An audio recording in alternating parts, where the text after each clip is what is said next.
Om Namo Bhagavate Vasudevaya.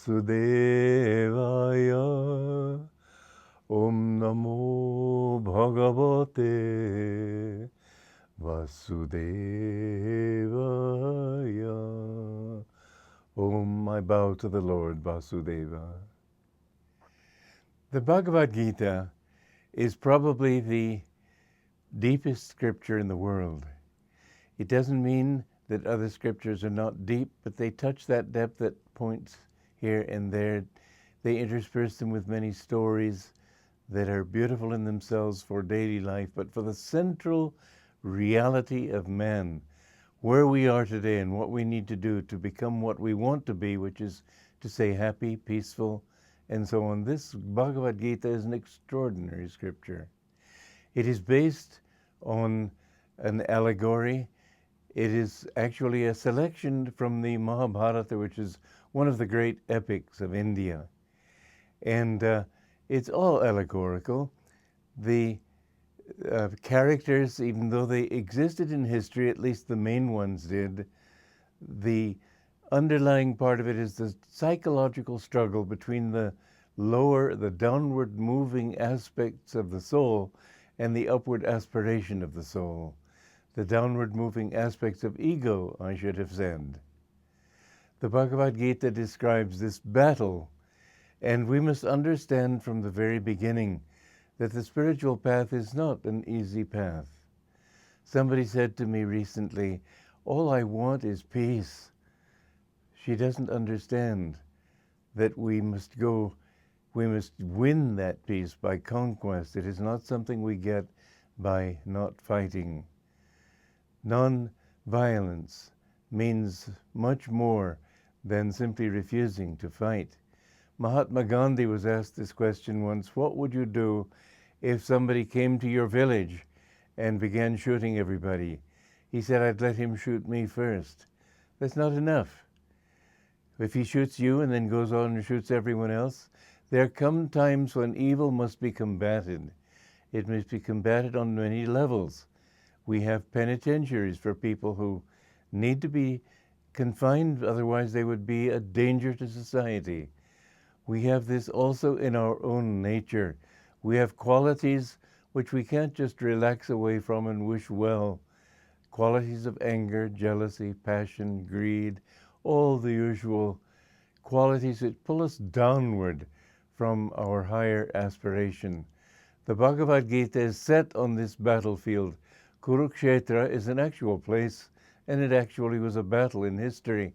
But Vedavyasa, who wrote the Gita, wrote it in order to help people to understand that behind the outward things are always these inner realities that we must fight.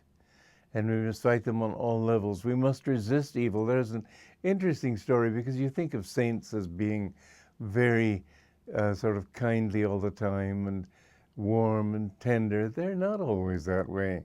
It takes a great deal of strength to find God. There's a wonderful story about Teresa Neumann, who was a real saint in Bavaria in the last century. And when she was a young maiden and young swains would come around courting her, she'd take after them with a pitchfork. She just wanted, I think Yogananda said that she had been Mary Magdalene in one of her last lives. And I suppose she just had it with men. But the point is that we must have that kind of determination which will win to victory. You can't coast your way to victory. And the war of Kurukshetra is also the battlefield of Kurukshetra is also called Dharmakshetra. Dharma means right action. And it's the field of right action where the upward moving tendencies in man combat the lower moving tendencies in man. We are, as it were, a whole nation. Each one of our qualities is like a different citizen. And it's a fascinating thing to consider how, as in any country, there are those who want peace and those who don't want peace, those who want trouble. In any country, we must side with those who are on the side of righteousness and we must somehow fight against those qualities in ourselves that lead us downhill. It's not an easy battle. It's the toughest battle in the world. It's the only battle that has any final results. Every other battle, in the end, gives you no satisfaction. You fight your way to become successful. Finally, you achieve that success, like one man Yogananda met, who he had worked. He said, "I can't believe it took me 40 years to make my first $1 million." And Master said, "And you aren't happy yet?" "No, I won't be happy until I get 40 million. Well, before he could make his 40 million and relax and be happy, he died of extreme nervous prostration. You might as well understand that the real battle is how to become peaceful right now. The outward battle for gain, for fame, these things end up with ruined nerves and no satisfaction. Howard Hughes, who was the most wealthy man in the whole world, said 1 week before he died, he was asked by a newspaper reporter on the phone, "Are you happy?" And Howard Hughes said, "No, I can't say that I'm happy." Well, all that money won't make you happy. All that pleasure won't make you happy. All that power won't make you happy. All that fame won't make you happy. Nothing will make you happy, except if you can find that happiness within your own self.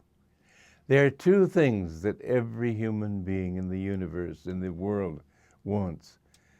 They want to avoid pain, and they want to find happiness.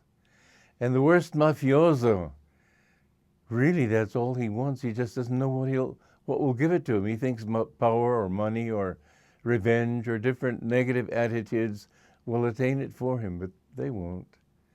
You must change yourself. You must find that peace within. And when you have found that, then you discover a reason for loving everybody in the world, because everybody is looking for that happiness. That happiness is finally God. As Swami Shankara in India said many hundreds of years ago, that the definition of God is Satchitananda, ever existing, ever conscious, ever new bliss. And this is our nature. We came from him, we were made by him, and we were dreamed out of his consciousness. Our goal in life is to reunite ourselves with that bliss. And first we think that we'll find it in the world outside. The real struggle is understanding where it lies, how we can find it, how we can rise above our limitations and achieve oneness with God. God bless you.